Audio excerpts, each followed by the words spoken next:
বৈশাখের বিকেল বেলায় তোমায় কি ভাবছেন বৈশাখ বলে পান্তা ভাত খাচ্ছি? ব্যাপারটা কিন্তু তা না। পান্তা আমি মাঝে মাঝেই খেয়ে থাকি যখন আমার ইচ্ছে হয়। তবে আমরা কিছু বাঙালি আছি যারা বৈশাখে পান্তার ইলিশ ছাড়া ভাবতেই পারি না। বাঙালি মানেই কি পান্তার ইলিশ খেতেই হবে? এমন হাজারো মানুষ আছে যাদের সামর্থ্য নেই এই বৈশাখী ইলিশ মাছ খাওয়ার।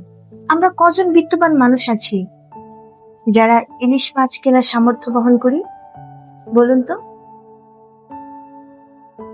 বৈশাখ হচ্ছে বাঙালির একটা ঐতিহ্য, সংস্কৃতি।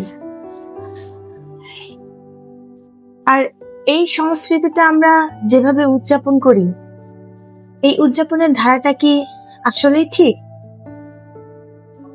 যদি পান্তার সাথে ইলিশ খাওয়াকে যদি আসল বাঙালিপনা বলা হয়, তাহলে তো আমার আর আপনার মতো কিছু বিত্তবান মানুষই বাঙালি। তাছাড়া বেশিরভাগ মানুষই আমরা বাঙালি না, কারণ আমাদের ইলিশ মাছ কেনার তো সামর্থ্য নেই।